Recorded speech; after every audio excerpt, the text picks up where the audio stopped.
नमस्कार, news room live देख रहे हैं आप और मैं आपके साथ रंजना रावत। सूत्रों के हवाले से बड़ी खबर आपको बता दें, मैट्रिक का रिजल्ट 29 मार्च को जारी किया जाएगा। तो इस वक्त की बड़ी खबर आपको बता दें, जहां मैट्रिक का रिजल्ट जो है पहले जो तारीख बताई जा रही थी वो 31 मार्च थी, लेकिन अब जो सूत्रों के हवाले से ये बड़ी खबर सामने आ रही है वो ये है कि मैट्रिक का जो रिजल्ट है वो 29 मार्च को जारी की जाएगी। आज से ही बिहार बोर्ड में टॉपर्स वेरिफिकेशन शुरू हो गया है। सभी जिलों से टॉपर्स की कॉपियां जो है मंगवाई गई है।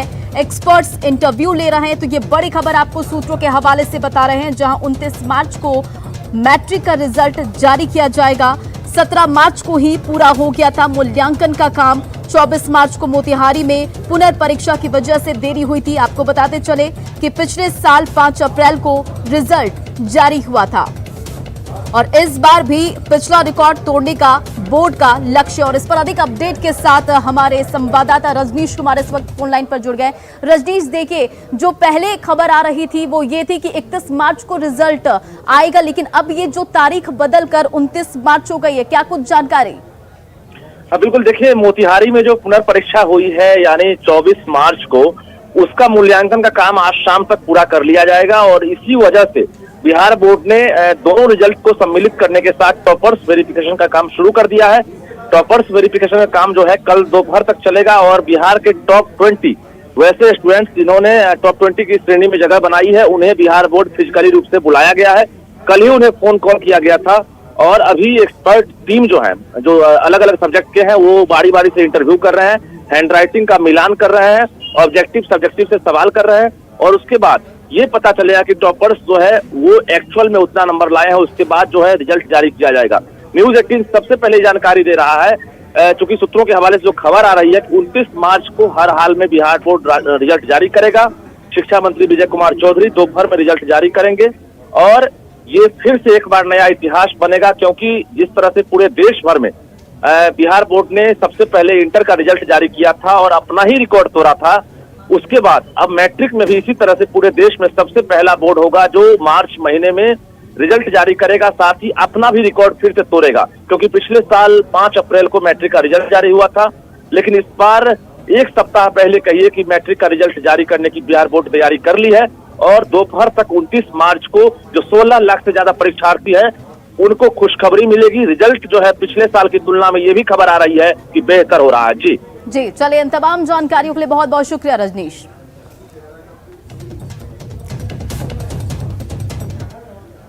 चलिए बढ़ते अगली खबर की ओर और अगली बड़ी खबर आपको वैशाली से बता दें, जहां वैशाली में यात्री बस हाई टेंशन तार की चपेट में आकर धू कर जल गई और इस हादसे में चालक जो है वो गंभीर रूप से घायल बताया जा रहा है। तो ये बड़ी खबर आपको वैशाली से बता रहे हैं, जहां धू कर यात्री बस जल गई और आग में झुलसकर बस चालक बुरी तरह से जख्मी हो गया। बस हाजीपुर से पटना जा रही थी और हाजीपुर के रामाशीष चौक पर यह हादसा हुआ है।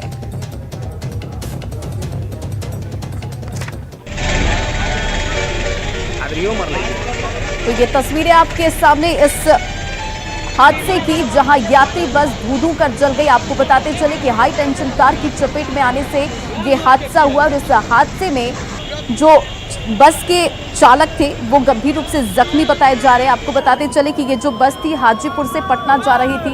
ये एक्सक्लूसिव तस्वीरें इस हादसे की आपको दिखा रहे हैं कि भीषण आग बस में लगी। फायर ब्रिगेड की टीम मौके पर पहुंची और काफी मशक्कत के बाद से आग पर काबू पाया जा सका। बस में आग लगने की सूचना मिली थी, हम लोग फायर स्टेशन से गाड़ी भेजे। अब इसका आग लगने का कारण क्या है अभी हम लोग पता कर रहे हैं। अभी आग लगने का कारण स्पष्ट पता नहीं चल पाया है। कैजुअलिटी वगैरह क्या है? कैजुअलिटी अभी मालूम हुआ है कि ड्राइवर इंजर्ड है और हॉस्पिटल में उनको ले जाकर भर्ती कराया गया है। तो हम लोग जा करके अभी देखेंगे क्या स्थिति है। बस खाली थी, इसमें यात्री भी सवार थे। अभी ये सब क्लियर पता नहीं चल पाया, ये हम लोग जाँच कर रहे हैं, उसके बाद में बताएंगे। और अगली खबर आपको बेगूसराय से बता रहे हैं, जहां बेगूसराय में बेखौफ बदमाशों का आतंक देखने को मिला। बेगूसराय में बेखौफ बदमाशों ने मुखिया पति पर बम से हमला कर दिया। हालांकि इस हादसे में बमबाजी में मुखिया पति बाल बाल बच गए, लेकिन एक मजदूर बुरी तरह से जख्मी हो गया। आपको बताते चले कि मुखिया पति रंजन सिंह ने भागकर अपनी जान बचा ली, लेकिन बम फटने से एक मजदूर जो है वो गंभीर रूप से घायल हो गया। घटना जो है मटिहानी थाना क्षेत्र के खोरमपुर गांव की है। बताया जाता है कि खोरमपुर पंचायत के मुखिया पति जो हैं रंजन सिंह बीती रात अपने घर के पास चिमनी पर मजदूरों के साथ बैठे हुए थे और तभी 6 से 7 की संख्या में बदमाश पहुंचे और उन पर बम फेंक दिया। बदमाशों को देखकर रंजन सिंह भी वहां से भागकर अपनी जान बचाते हुए निकले, लेकिन बम फटने से उत्तर प्रदेश निवासी मजदूर अमर कुमार बुरी तरह से जख्मी हो गए। घायल अमर कुमार का निजी अस्पताल में इलाज फिलहाल जारी है और गांव के ही मोहम्मद मुस्तफा पर हमले का आरोप लगा है, जो पिछले 1 साल से हमले की प्लानिंग कर रहा था। मलक्का आ रहा है। हम जब तक यहाँ सूत कर उधर है अथी में गए, केबिन के अंदर भागे, उधर से तब तक बम दिया थे। तो यादव था, एक मोहम्मद इसामुल, एक मोहम्मद मुस्तफ़ा, एक मोहम्मद नाजो, एक मोहम्मद इरशाद और एगो खरमपुर का किशोरी सिंह। हम और मुखिया जी बैठे हुए थे आराम से, क्या हुआ नहीं 6-7 गो आदमी आए और बम जैसा कुछ फेंका। हम तो काम कर रहे थे, मुखिया जी देखे, मुखिया जी भागे बच गए और हमें चोट लग गया। 6-7 गो आदमी थे। और बक्सर पुलिस को एक बड़ी सफलता हाथ लगी है। आपको बताते चले कि एक बच्चा जिसको अपराधियों ने गुमराह कर लिया था और 50 लाख की फिरौती मांगी थी, इस मामले में 2 लोगों की गिरफ्तारी हुई है। साथ ही बच्चे को भी सकुशल बरामद कर लिया गया है। आपको बताते चले कि एक बच्चे के अपहरण कर 50 लाख रुपए की फिरौती मांगने वाले यूपी के 2 अपराधियों को बक्सर पुलिस ने गिरफ्तार कर लिया है और साथ ही बच्चे को सकुशल बरामद भी कर लिया है। पुलिस ने उस मोबाइल फोन को भी बरामद कर लिया है जिससे फिरौती की रकम मांगी गई थी। बक्सर एसपी नीरज कुमार सिंह ने बताया कि बक्सर के इरहारी थाना क्षेत्र के बाजार से 7 साल के लड्डू गोपाल का किराएदार ने ही अपहरण कर लिया था और फिरौती के लिए 50 लाख रुपए की रंगदारी मांगी थी। नगर में पिकअप वाहन को लूट लिया गया है 3 अपराध कर्मियों के द्वारा। तो कुछ टीम मेंबर को हम लोगों ने इस घटना में जो लगे हुए थे कुछ बेदन में उसी समय तत्काल वहां पर भेजा गया। उस दिन इस संबंध में कुछ जानकारी हम लोगों को नहीं मिली, लेकिन पिकअप वाहन में जो सामान और भी कुछ सामान के अलावा और कुछ तकनीकी चीज़ छूटे थे उसका जो है अनुश्रवण किया गया। तो इस कांड में संलिप्त 3 अपराध कर्मियों को गिरफ्तार करने में पुलिस को सफलता प्राप्त हुई है। और अगली खबर आपको दानापुर से बता रहे हैं, जहां दानापुर के बेहटा में दबंगों का कहर देखने को मिला। दबंगों ने एक महादलित के घर में घुसकर जमकर पिटाई की और उसे बुरी तरह से जख्मी कर दिया। आपको बताते चले कि महादलित के घर में घुसकर लखुम राम नाम के शख्स की गोली मारकर हत्या कर दी और इतना ही नहीं, घर के सदस्यों की भी बेरहमी से पिटाई की। हत्या के पीछे जमीनी विवाद बताया जा रहा है और मृतक के परिजन जो है गाँव के रामजी सिंह, सुबोध और कल्लू समेत 6 लोगों पर हत्या का आरोप लगा रहे हैं। घटना के बाद से गांव में सन्नाटा पसरा हुआ है। फिलहाल पुलिस मामला दर्ज आरोपियों की तलाश में जुट गई है। और दादा जो हम लोग रह रहे हैं पहले से जी, तो जब हम लोग जो घर जो है बनाए जी, तो ये लोग सोच रहे हैं कि घर जो है इनको जो है ना हम अपना ले, हम जो है दखल कर लेता हूँ। पहिल का अथी है पुले खमदाने आवे थे। हम लोग जो है, हम लोग जो गरीब है, हम लोग जो शुरू से रह रहे हैं, तो फिर हम लोग कहाँ जाएंगे जी। उसी के लिए जो है ना हम लोग जो है साथ में लड़ाई झगड़ा किया है, मारा पीटी किया है। मेरा पापा है गोली मार दिया है। सब सामान ढो लेलक जी, आ घर में न रहे देलक, ने बधार में खेत के मारलक जी। 2 लाख के सामान ढो लेलक, सब जितना गहना गिठो बर्तन सर्तन सब। आ हमरो झोटा धर के हमरो मारलक जी। अथी करे सबके नाम देवेंगे सर जी। अथी के राहुल के, शिवोध के, कल्लू के, रामजी सिंह के, सब मिल के, राजेश के, सब मिल के मारा था। और इधर कटिहार में जमीन विवाद के निपटारे को लेकर जिला प्रशासन एक्टिव है। जिला प्रशासन डिजिटल नक्शा जो है वो लोगों को उपलब्ध करा ताकि इससे जमीन के जो विवाद हैं वो कम हो सके। आपको बताते चले कि जमीन के विवाद को रोका जा सके, इसको लेकर डिजिटल नक्शा जो है जिला प्रशासन लोगों को उपलब्ध करा रहा है और लोगों को डिजिटल नक्शा उपलब्ध कराने के बाद जिला प्रशासन को भी जमीनी विवाद को सुलझाने में आसानी हो रही है। अंचल कार्यालय में लोगों के लिए डिजिटल नक्शा केंद्र की स्थापना की गई है, जहां से लोग आवेदन करके अपने जमीन का नक्शा प्राप्त कर रहे हैं और डिजिटल नक्शा केंद्र का जायजा हमारे सहयोगी सुब्रत गुहा ने लिया। बढ़ते जमीनी विवाद को निपटारा के लिए सरकार कई तरह से प्रयास कर रहे हैं। इस बीच आपको कटिहार की एक तस्वीर दिखा रहे हैं। ये डिजिटल नक्शा घर है और इससे जो नक्शा है ये निकल कर इस तरह से नक्शा आम लोगों भी इसका ले सकते हैं लाभ और इसके लिए 150 रुपये का शुल्क जमा करना पड़ता है। क्या है पूरा प्रक्रिया और इससे जमीनी विवाद निपटारे में कितना आसान होता है, बात करते हैं कटिहार के जो अंचलाधिकारी उनसे। सर, क्या है डिजिटल नक्शा और कैसे लाभ मिलता है? प्रत्येक सीट के लिए 150 रुपये सरकारी शुल्क निर्धारित है। साधारण से जो भी पब्लिक आती है एक आवेदन देंगे, विहित प्रपत्र उपलब्ध है हमारे पास, उसमें अपना नाम, पता, पूरा डिटेल्स, मोबाइल नंबर लिख के देते हैं तो उसको तत्काल 5 से 10 मिनट के अंदर नक्शा प्रिंट कर उपलब्ध करा दी जाती है। क्या होता है सर जमीन विवाद? जैसे अब किसी को अपना जमीन खेत उत है, उसको जो है लोकल अमीन या कोई भी बताते हैं कि जाइए नक्शा उपलब्ध करके लाइए, बेचारा मारा फिरता है, उपलब्ध नहीं होता है, लेकिन वही सुलभ यहाँ से ले जाता है अपना अमीन के माध्यम से, या हमारा सरकारी अमीन जाए या वो अपना प्राइवेट अमीन, जिससे जो सुविधाजनक होता है वो तुरंत करा के अपनी ज़मीन का विवाद या अपनी ज़मीन की पहचान कर लेता है। पिछले 1 साल में कितना बिका है ये? पिछले 1 साल में तो रैयत पब्लिक के द्वारा 2000 पीस क्रय किया गया है अभी तक में, और सरकारी जो है 7000 पीस हर एक अंचल को उपलब्ध कराई गई है। वो निःशुल्क है? वो निःशुल्क है 7000। अच्छा, इसको लेकर कोई जागरूकता भी चलाया जाता है? हाँ, हर जगह हम लोगों ने कई जगह फ्लैक्स बैनर वगैरह सारा लगाया हुआ है, इस सब जगह इसकी व्यापक प्रचार प्रसार हो रही है और लोगों में भी हर एक अंचल वाइज अपने कदवा से आते हैं, दूर दूर के अंचल से, बारसोई से, सब जगह से लोग आते हैं यहाँ क्रय करने। अभी आपके सामने जो निकला है ये कदवा अंचल का निकला है। ये जो डिजिटल नक्शा है ये कहीं ना कहीं जमीनी विवाद पर रोक लगाने के लिए एक वरदान साबित हो सकता है और इससे सरकार को भी रेवेन्यू आता है, साथ ही आम लोग जो नक्शा के लिए इतना दिन भटकते थे उन लोगों को भी ये आसानी से उपलब्ध होने का एक प्रक्रिया है, उसके तहत उपलब्ध हो रहा है। सुब्रत, न्यूज़ 18 कटिहार। और अब बात जमुई की। जमुई में सड़क पर बालू फैला हुआ और इससे लोगों को काफी परेशानियों का सामना करना पड़ रहा है। खासकर जहां धर्म कांटा है वहां पर फैले बालू के कारण आए दिन लोगों को परेशानियों का सामना करना पड़ रहा है और लोग जो है वो हादसे का शिकार भी हो रहे हैं। माप तौल के लिए धर्म कांटा पर आने वाले जिन वाहनों पर बालू अधिक रहता है वो बालू सड़क पर रख दिया जाता है, साथ ही इन जगहों पर अवैध रूप से बालू को भी स्टॉक किया जा रहा है। लापरवाही का जायजा लिया हमारे सहयोगी केसी कुंदन ने। जमुई जिले में अलग अलग बालू घाटों से बालू खनन और उठाव के बाद शहर के लोग एक समस्या से जूझ रहे हैं, वो धर्म कांटा के पास जो लगे हुए सड़क पर बिखरे हुए बालू से। देख सकते हैं कि ये जमुई शहर का एक धर्म कांटा है और यहाँ पर जो बालू लदे ट्रक हैं, बड़े वाहन हैं, उनकी माप होती है, माप तोल की जाती है कि वहाँ उस पर बालू कितना लदा है। लेकिन अगर वहाँ धर्म कांटा के सामने अगर दिखाना चाहेंगे तस्वीर जो सड़क पर है तो देख सकते हैं कि सड़क पर किस तरह से बालू फैला हुआ है। अगर हम तस्वीर दिखाना चाहेंगे पीछे वाले हिस्से का तो देख सकते हैं कि बीच सड़क पर किस तरह से बालू फैला हुआ है अगर देखा जाए तो।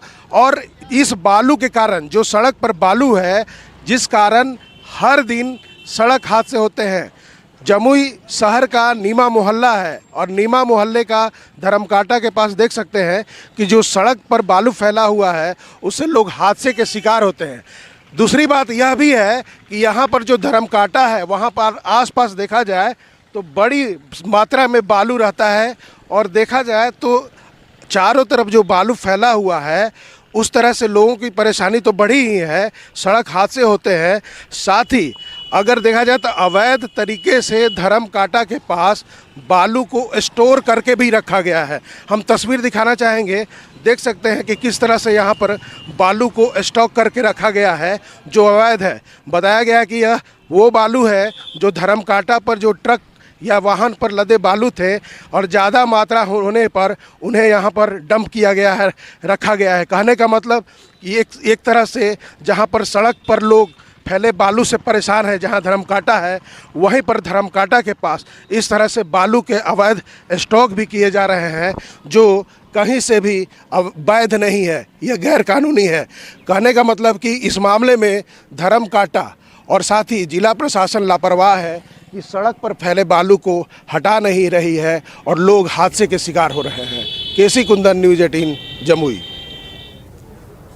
और अब बात गोपालगंज की, जहां के सदर अस्पताल में थैलीसीमिया से पीड़ित किशोर जिंदगी की जंग लड़ रहा है। 16 साल का राजकुमार करीब 2 साल से वो थैलीसीमिया से पीड़ित है और इसकी वजह से उसे हर महीने खून चढ़ाना पड़ता है। लेकिन परिवार के जो लोग हैं और परिवार की आर्थिक स्थिति जो है वो बेहद खराब है। आर्थिक तंगी के कारण इलाज संभव नहीं हो पा रहा है। राजकुमार के पिता दिहाड़ी मजदूर हैं, किसी तरह 2 वक्त की रोटी का जुगाड़ कर पाते हैं। परिजनों के पास अस्पताल तक ले जाने के पैसे भी नहीं हैं। परिवार सरकारी मदद की आस में नेताओं और अधिकारियों के दरवाजे के चक्कर लगा रहे हैं, लेकिन अब तक कोई मदद नहीं मिली।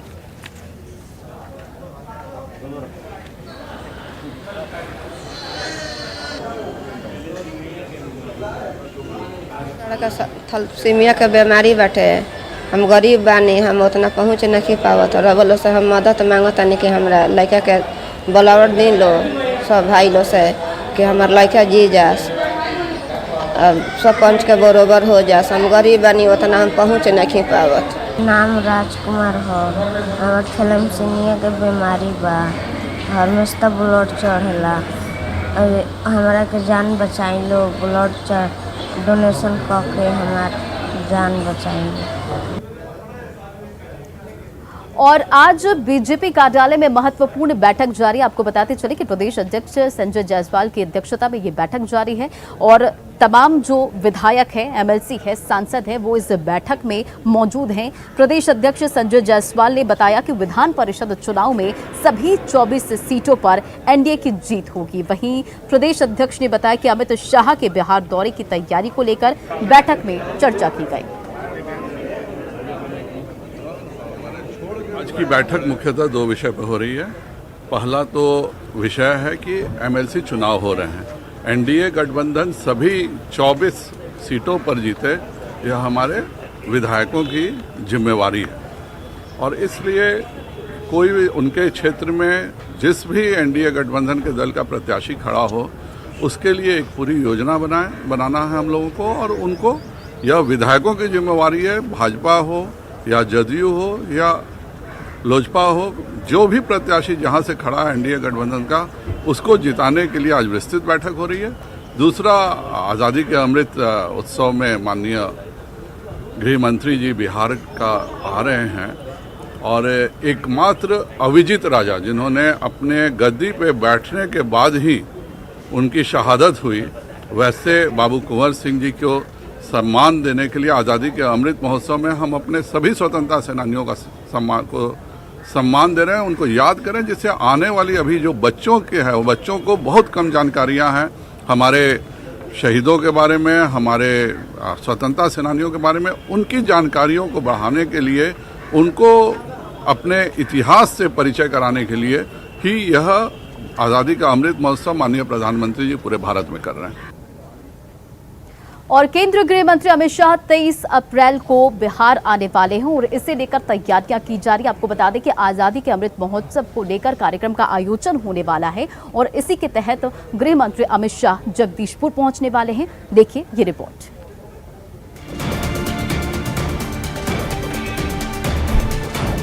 23 अप्रैल को बिहार आएंगे अमित शाह। अमृत महोत्सव में अमित शाह होंगे शामिल।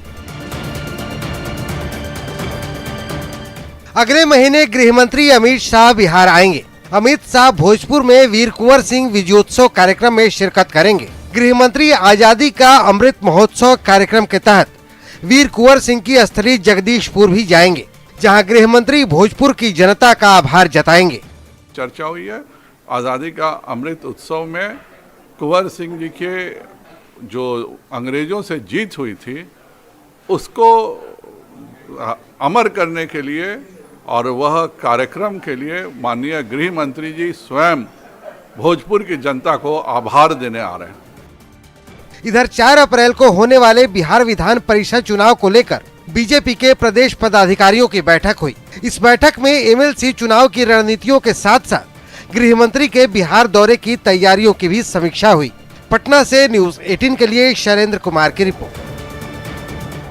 और अगली खबर कोडरमा से, जहां कोडरमा के पांडे डी मिडिल स्कूल में छात्रों के साथ हुए मारपीट में अब ये जो विवाद है वो बढ़ गया है। दोनों पक्षों की ओर से केस दर्ज कराया गया और इस पूरे मामले में 3 लोगों को जेल भेजा गया। आपको बताते चले कि मारपीट के मामले में छात्रों और युवकों के द्वारा दोनों पक्ष से कोडरमा थाना में मामला दर्ज कराया गया है। इसमें 3 युवकों को जेल भी भेज दिया गया, लेकिन अब स्कूल के प्रभारी प्रिंसिपल ने ग्रामीणों पर धमकी देने का आरोप लगाते हुए ट्रांसफर की मांग की है। प्रभारी प्रिंसिपल का कहना है कि ग्रामीण धमकी दे रहे हैं कि मेरी वजह से 3 बच्चों को जेल भेजा गया। इधर शिक्षक संघ ने डीईओ से मिलकर प्रभारी प्रिंसिपल ट्रांसफर करने की मांग की है। मारपीट का कारण उस समय तो पता नहीं चला, मारपीट का कारण धमकी लोगों के द्वारा सुनने को मिल रही है। ग्रामीण कह रहे हैं कि जो 3 लड़के चले गए हैं जेल कि मैडम केस करती है। हाँ, दूसरा पार्टी हम लोग के ऊपर केस कर दिया है। मांग क्या है आपकी? मेरी मांग है कि हमको दूसरे स्कूल में स्थानांतरण करा।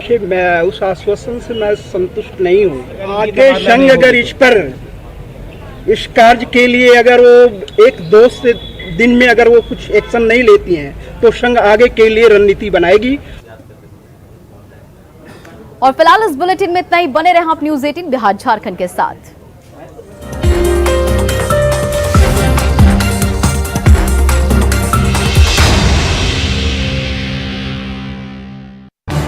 इस न्यूज